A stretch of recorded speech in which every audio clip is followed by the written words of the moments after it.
del State Ad Approach, que estos son unas recomendaciones que vienen desde hace más de 10 años que nos van a dar como esos desenlaces que vamos a conseguir cuando seguimos estos pasos secuenciales, a diferencia de cuando hacemos una necrosectomía abierta de entrada. Vamos a comenzar para ilustrarnos con un caso clínico. Tenemos una femenina de 29 años que solamente tenía un antecedente de esquizofrenia. Ella consulta por síntomas de dolor abdominal, se le diagnostica una colelitiasis y de forma extrainstitucional se lleva una cirugía electiva el 20 de septiembre. ¿Qué describen en la cirugía? Que hay cambios de colecistitis aguda y que además hay una pancreatitis severa, de acuerdo también a su evolución y a los paraclínicos que realizan en ese momento.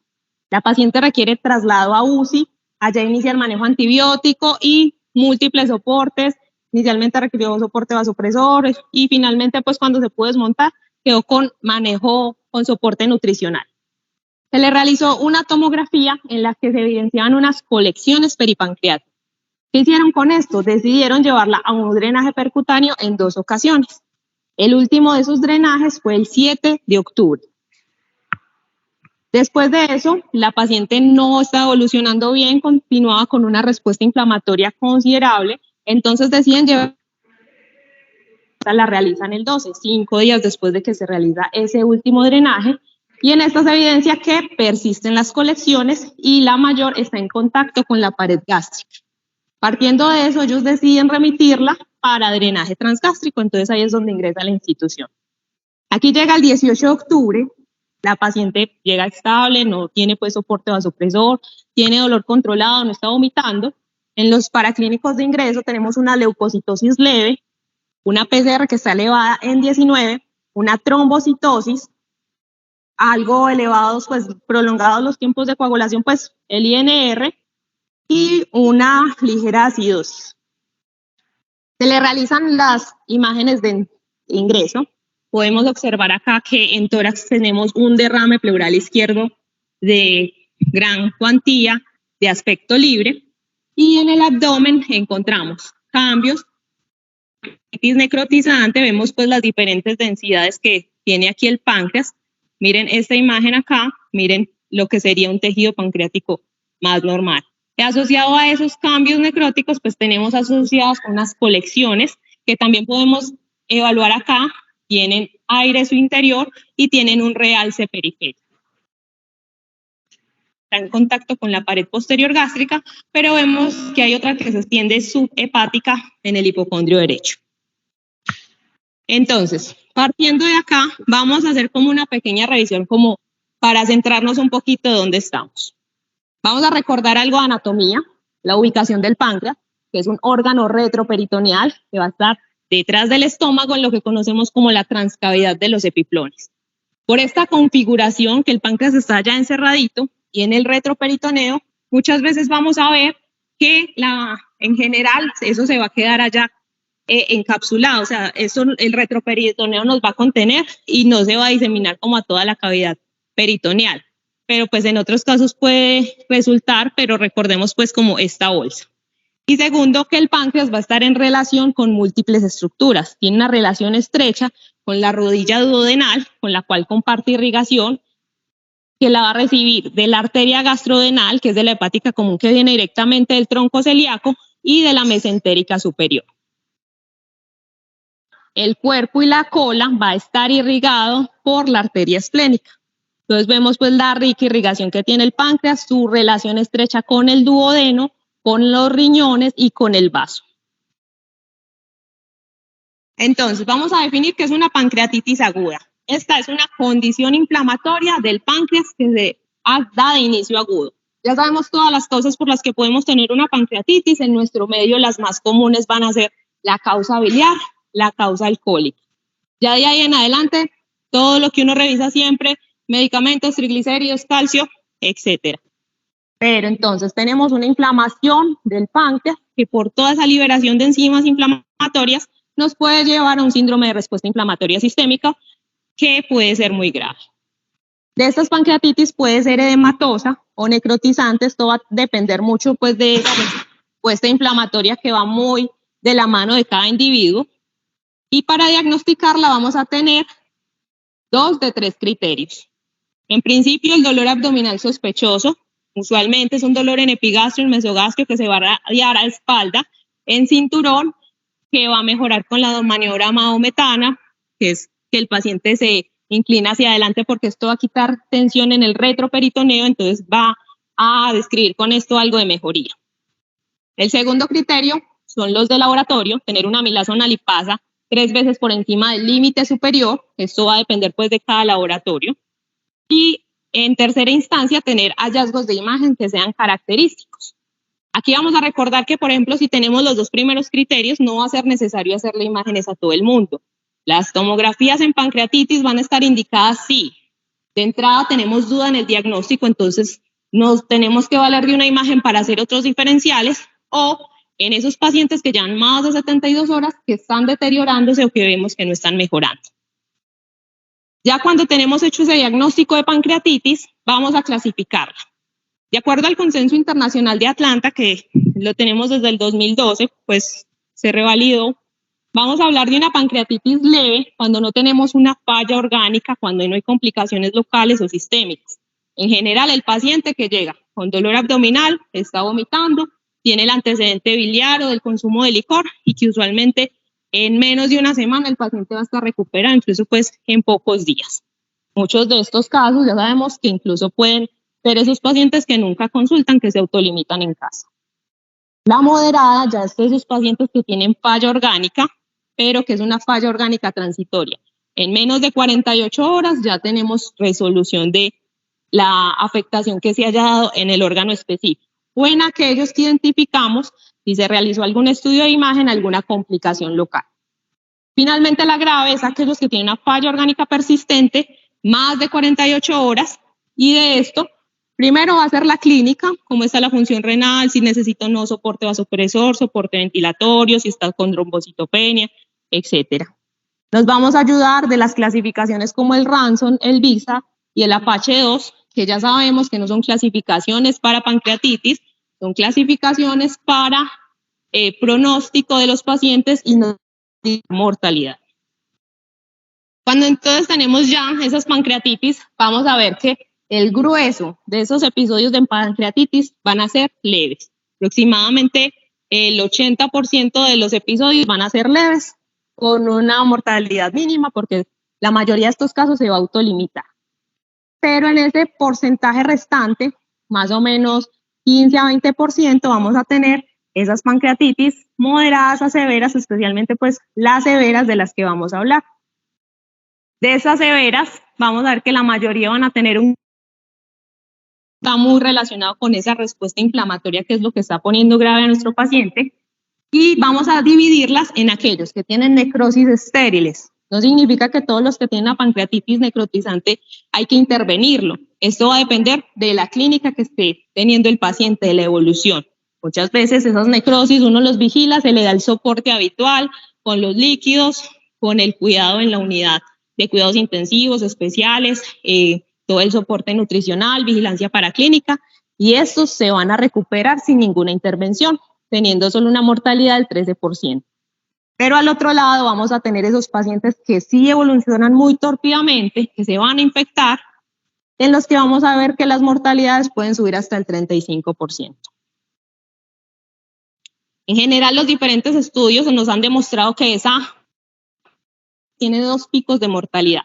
El primero se va a dar entre la primera y la segunda semana, que se va a dar en relación a la respuesta inflamatoria que tenga el paciente. Entonces, el paciente que ingresa críticamente enfermo, a pesar de todas las medidas de soporte, no tenemos forma de recuperar. Entra en una falla multiorgánica fulminante. Pero los que pasan esta etapa se estabilizan, pero vamos a tener otro pico que es mucho más bajo, pero también muy importante, es en esos pacientes en los que tenemos esas necrosis pancreáticas que se infectan, el paciente va a desarrollar sepsis, nuevamente va a entrar en una falla multiorgánica y va a tener un desenlace fatal. Aquí quiero hacer la claridad especialmente para los estudiantes, que un concepto que debemos tener muy en cuenta es que las enzimas pancreáticas no tienen ninguna utilidad ni para el seguimiento ni para el pronóstico. Entonces no es que el paciente está mejorando, le voy a pedir una amilasa a ver si sí bajó para ver si sí está bien. No. O es que el paciente está empeorando, entonces le voy a pedir una amilasa a ver si se subió, entonces es que va peor. No. Esto no tiene ninguna utilidad, ni el valor de las amilasas nos va a hablar de esa gravedad, que es que le salieron en 10.000, entonces está más grave que el que le salió en 3.000. Eso depende mucho de la respuesta de cada uno. Dentro de las complicaciones, vamos a hablar entonces de aquellas que se presentan en menos de 4 semanas o en más de 4 semanas. Y en esas que tenemos la pancreatitis edematosa o la pancreatitis necrotizante. Si tenemos una pancreatitis edematosa, hacemos una tomografía y evaluamos si hay líquido libre alrededor del páncreas, pero sin ningunos otros hallazgos. Esto nos va a hablar de una colección pancreática aguda. Esto no va a requerir ninguna intervención. Es el paciente que vamos solo a vigilar, no vamos a drenarlo, nada. Simplemente la vigilancia habitual del paciente. Después de 4 semanas, ese líquido libre que se va a dar pues, por esa respuesta inflamatoria que se está dando en el páncreas, se va a encapsular y va a aparecer lo que conocemos como un pseudoquiste pancreático. ¿Qué es un pseudoquiste? ¿Por qué pseudo? Recordemos que un quiste es una cavidad de líquido que está cubierta por un epitelio. Aquí no hay un epitelio real, simplemente son esas células inflamatorias que fueron encapsulando la colección. ¿Cuándo vamos a intervenir los pseudoquistes pancreáticos? Cuando el paciente es sintomático, porque está haciendo efecto de masa, es una colección muy grande, el paciente no puede comer, el paciente está con mucho dolor. Pero si tenemos un paciente con un pseudoquiste que es asintomático, también lo vamos a dejar quieto. Por otro lado, en las pancreatitis necrotizantes vamos a tener las colecciones agudas necróticas, que ahorita pues les vamos a mostrar como una foto más cerca de la diferencia de la densidad, que nos va a decir, no, esto es una colección aguda o simplemente, o es una colección necrótica. Esta se va a limitar tanto al páncreas como al tejido extrapancreático. Lo mismo, en esas primeras 4 semanas, mientras el paciente esté aguantando con el soporte, lo vamos a dejar quieto. Pero después de estas 4 semanas, cuando persisten estas colecciones que se van a llamar amuralladas, que podemos ver aire en su interior, el paciente no va bien, entonces ya es a lo que vamos a entrar a continuación. Esta tomografía, como dije más de cerca, miren la densidad acá del líquido libre, una colección pancreática simple, a diferencia de esta en la que vemos una densidad diferente y que tiene un interior. Las pancreatitis necrotizantes, entonces, 5 a 10% de todos los casos de pancreatitis. ¿Ya? Son la minoría, pero es el paciente que está más crítico y por tanto es el que debemos aprender a manejar bien. Se está dando una gran respuesta inflamatoria y por ese tejido que está ahí necrótico, licuefacto, vamos a tener más riesgo de que haya una sobreinfección, lo que nos va a llevar a mayor morbi y mortalidad. ¿Cómo sospechamos de sobreinfección? Primero, la clínica. El paciente está haciendo fiebre, el paciente se está deteriorando, el paciente no está evolucionando bien. Hacemos imágenes y en esas imágenes vemos colecciones con gas en el interior o en aquellos pacientes que llevamos un drenaje y tenemos cultivos positivos. En estos pacientes, entonces, lo ideal es empezar antibiótico lo más pronto posible. Y otra cosa que debemos tener en cuenta en ese paciente que se nos está deteriorando, que está haciendo fiebre, es que también tenemos que descartar otros focos que lo puedan estar deteriorando. Estamos hablando de un paciente que está hospitalizado, que está en una unidad de cuidados intensivos, entonces le puede dar una neumonía, le puede dar una infección urinaria, le puede dar una infección asociada al catéter. Entonces, no descartar pues todo echárselo a la pancreatitis, sino que hay que estar pendiente de todo el paciente. Esa necrosis se puede dar solo en el páncreas, en el tejido peripancreático, o sea, alrededor, o en ambos. Todas las guías nos recomiendan que esa intervención que vamos a hacerle a esas pancreatitis sea luego de 3 a 4 semanas, que se haya encapsulado toda esa necrosis y esa licuefacción que nos permita pues como un abordaje totalmente a esa localización. Pero esto también va a depender de la condición clínica. Si tenemos un paciente que se está deteriorando, pues tenemos que tomar medidas más tempranas. Ahora sí, teniendo pues como esta introducción grande, tenemos el contexto de esa pancreatitis necrotizante, vamos a mirar, vamos a hacer la revisión del Step Approach, ahí perdonan la pronunciación, de que nos habla de unos pasos secuenciales de lo menos invasivo a lo más invasivo para el manejo de estos pacientes. Ellos dicen que se basan en una estrategia BRP, visualización, cómo lo vamos a visualizar, a diagnosticar o cómo vamos a intervenir por radiología, endoscópico abierto. ¿Cuál va a ser esa ruta entonces? Percutánea, transmolar, transpapilar, cuando estamos hablando de procedimientos menos invasivos. ¿Y cuál es el propósito que yo tengo con mi intervención? Lo voy a drenar, lo voy a lavar, lo voy a desbridar. Con estos pasos, de menos invasivo a más invasivo, como en este orden, eso siempre se han realizado múltiples estudios que se comparan contra el abordaje abierto. ¿Y qué nos ha demostrado esto? En complicaciones mayores, hablando de falla multiorgánica, hablando hablando de la aparición de fístulas, hablando de aparición de hernias. Esas complicaciones mayores solo se presentan en 12% de los pacientes de los que tenemos estos manejos menos invasivos versus el 40% de los que llevamos a un abordaje. En su orden que vamos a empezar, lo menos invasivo, drenajes percutáneos. Segundo, drenajes endoscópicos. Tercero, necrosectomías, pero también muy localizadas por abordaje endoscópico o mínimamente invasivo, videoasistido. Necrosectomías por laparoscopia y como última opción vamos a reservar esa necrosectomía abierta. Entonces, empezando con ese drenaje percutáneo, sabemos que esta es una herramienta que va a ser útil para llegar a casi todo el abdomen. Aquí lo vamos a evitar en sitios pues donde el radiólogo nos va a decir, no, es que estoy muy cerca del vaso, no tengo pues un abordaje como tal porque tengo que atravesar el intestino, entonces... Pero usualmente puede alcanzar muchas localizaciones. Va a tener menor utilidad si tenemos colecciones muy grandes, pero en esto también podríamos valerlos de poner diferentes catéteres de mayor calibre o en localizaciones diferentes a la misma colección. Y cuando realizamos un drenaje percutáneo, lo más importante es el seguimiento que vamos a hacer de ese drenaje. No es que yo lo mandé a drenar y lo que salió ese día y dejo la manguerita ahí hasta que se inactive y ya. Hay que revisar todos los días esos drenes. Primero, que si están bien posicionados. ¿Lo fijaron o no lo fijaron? Segundo, todos los días voy a revisar el trayecto, la manguera, que está saliendo por ahí, es muy líquido, es muy espeso. Eso se puede tapar. Entonces ahí vamos a tener en cuenta la necesidad de hacer lavados, sean 2 veces al día, 3 veces al día, pero dejar la indicación, porque si vemos que estás acumulando muchos grumos, pues eso se nos va a tapar. Si tenemos ya un está tapado, usualmente cuando son esos pigtail, que se utiliza un macrogotero como circuito, pues entonces eso se puede cambiar. Entonces estar muy pendientes del funcionamiento de esos drenes. Que es que realmente es muy espeso y él se destapó. Bueno, entonces vamos a llevarlo a un nuevo drenaje, aumentando el calibre de ese dren, que me pongan un dren más grueso. Pues que el dren ya no está en el sitio, se desalojó, entonces lo llevamos nuevamente al drenaje para reposicionarlo.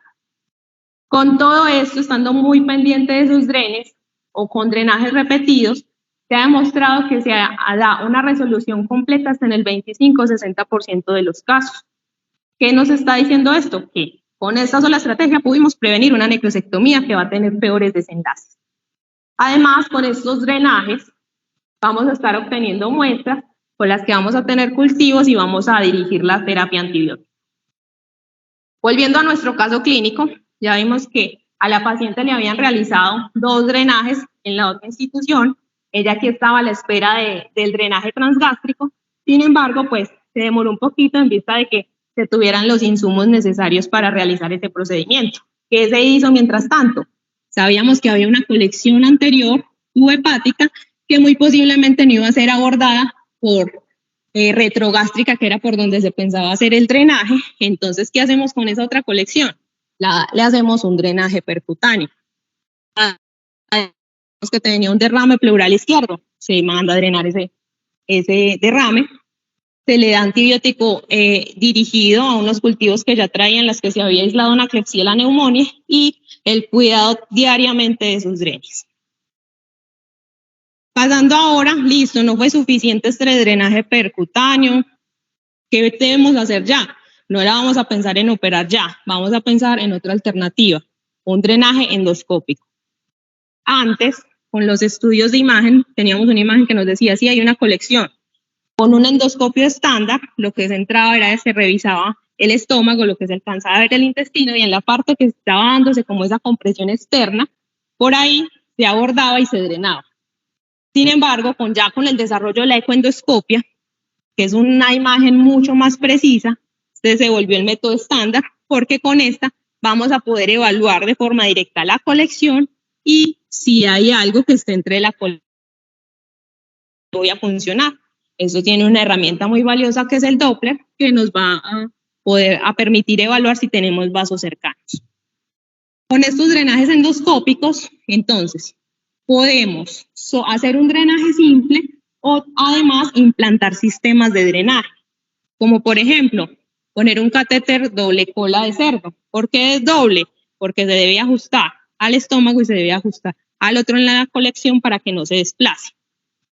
Entonces esto nos puede ayudar a dejar ese sistema para que él siga drenando.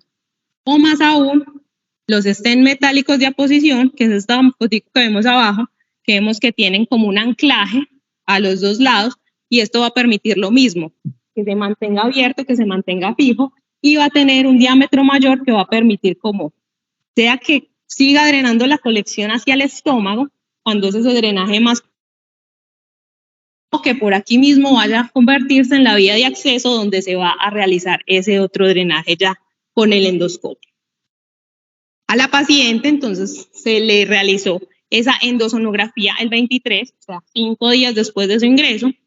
Describieron una gran colección heterogénea en la pared posterior del cuerpo gástrico, como se había reportado en la tomografía, los cambios estructurales del páncreas, se le realizó la gastrocistostomía, se tomaron cultivos y se liberó ese stent de aposición gástrica. Inicialmente se hace como la punción, se pasa una guía, se pasa un dilatador y sobre el dilatador se pasa el stent que viene completamente empacado y apenas se libera, él se va a expandir. Inicialmente se expande pequeñito, pero él también se va expandiendo más y más con los días, aumentando ese diámetro. Con esto se pudo evidenciar que hubo salida de abundante pus por ese stent. Ahora bien, no fue suficiente solo implantar ese catéter, entonces vamos a realizar una necrosectomía endoscópica. Entonces, por ese acceso que ya creamos con el stent de aposición, ya por la cistogastrostomía, que va a ser lo usual, o se puede hacer también una cistoenterotomía,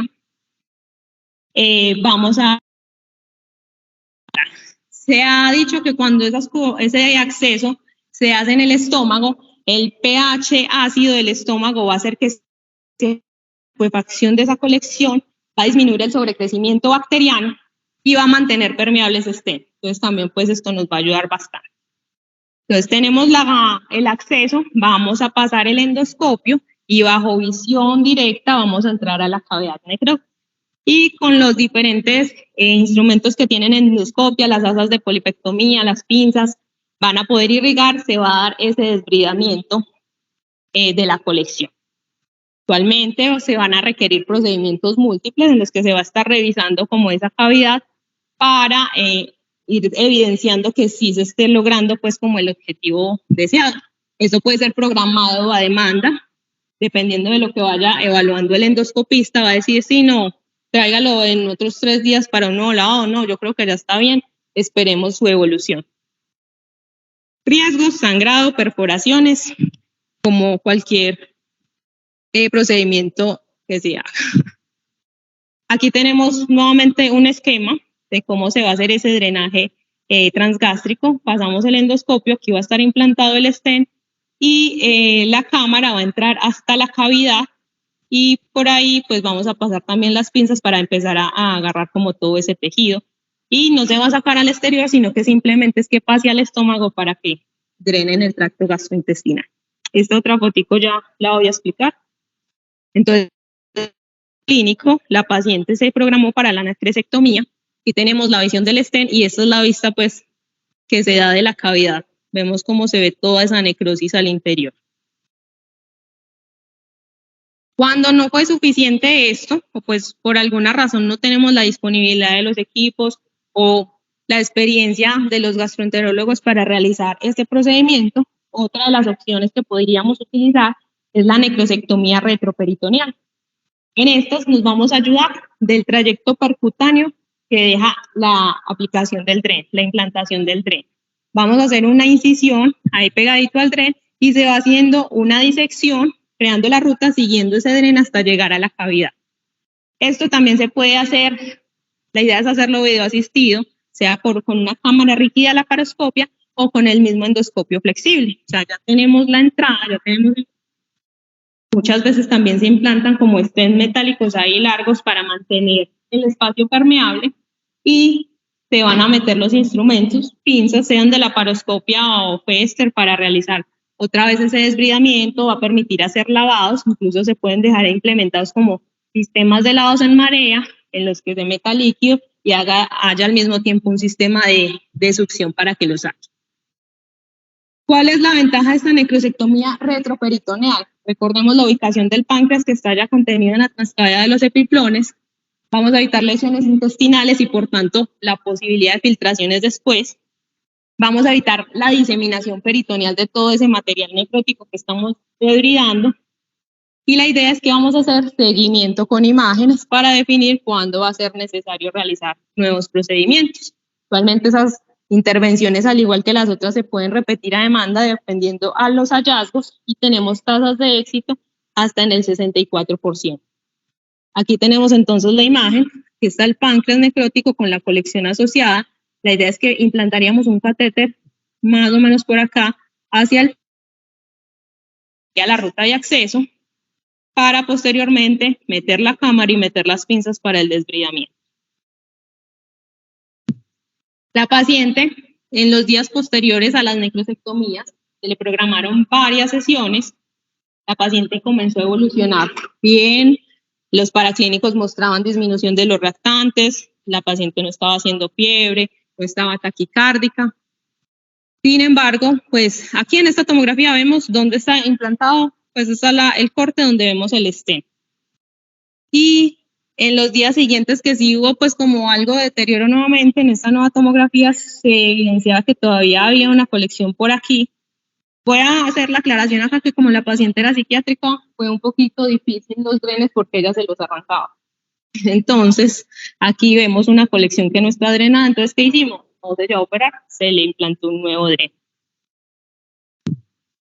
Este es el corte coronal, nuevamente para que veamos cómo se ve el stent. Vemos que tiene pues aquí el sitio de anclaje, tanto en el estómago como al interior de la cavidad, y cómo esa colección ha disminuido. Este se recomoda como hacia la gotera parietocólica, pero en este lugar que está, pues como no nos va a alcanzar posiblemente meter todas las pinzas para hacer los drenajes, ¿qué hacemos? Implantamos un nuevo dren ahí. O sea, lo importante es como valernos de todas esas estrategias combinadas para la buena evolución de los pacientes. Y aquí está el otro dren en la cavidad que no estaba drenada en la colección.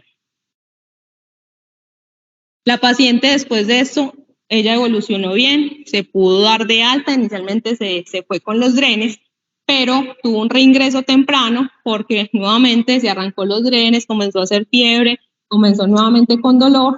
Las tomografías nuevamente mostraban esas colecciones que no habían resuelto completamente, entonces se drenó, se le dio el antibiótico, siempre de la mano con la infectología porque teníamos cultivos y con esas exposiciones prolongadas siempre es mejor tener una terapia dirigida. Y finalmente, pues esta es la tomografía final donde vemos que hay una resolución de eso que veíamos al principio.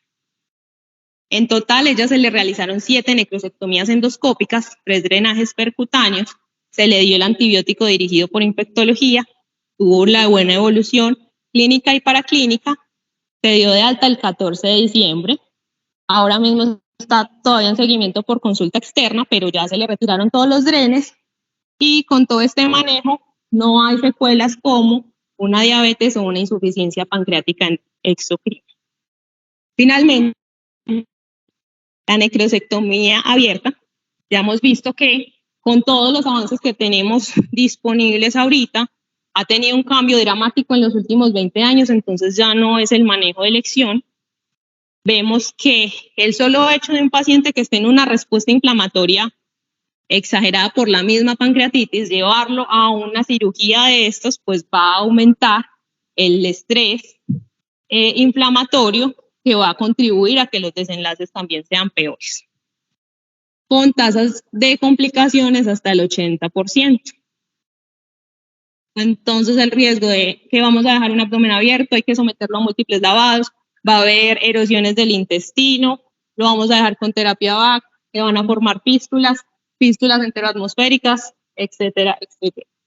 Entonces vamos a considerar indicaciones de cirugía solo si hay una hemorragia que esté amenazando la vida, porque muchas veces por la misma necrosis se puede hacer también una erosión de los vasos, se forman aneurismas y luego pueden sangrar, o por los procedimientos. Ya sabemos que uno de los riesgos pues van a ser los sangrados, que recordemos todos los vasos que están ahí cerca.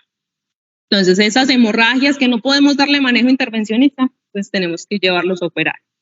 Aquellos pacientes con síndrome compartimental abdominal, que ya se probaron las demás estrategias para disminuir esa presión intervencional, bueno, vamos a llevarlo a operar, pero en lo posible no entrar a la transcavidad para mantener ese contenido, y eso nos va a dar la posibilidad de seguir utilizando las otras herramientas.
Bueno, entonces la vigilancia de los pacientes, si está haciendo fiebre, no está haciendo fiebre, esos paraclínicos cómo están evolucionando, los restantes, y la idea es hacer un control periódico con imágenes. O sea, no hay recomendaciones claras sobre esto, pero vemos que si vamos realizando imágenes, vamos a ir identificando en qué momento debemos hacer otras intervenciones. Un manejo multidisciplinario no es un paciente que voy a manejar yo solo, sino que me voy a dar la mano con gastroenterología, con radiología, con la unidad de cuidado crítico, la unidad de cuidados especiales. La idea es que todos caminemos en la misma dirección y no que cada uno haga cosas por su lado. Y nutrición. Maneja estrategias menos invasivas y se van escalando. Siempre, además de sacar adelante el paciente, es disminuir la cantidad de complicaciones y la gravedad de estas. Cirugía abierta, ya sabemos, más falla orgánica, más fístulas, más hernias, más diabetes. Y nuevamente, si definitivamente necesitamos abrir el paciente, la idea es, en lo posible, no entrar a la transcavidad de los epífilos. Y eso era como lo que tenía en este momento. Quedo atenta.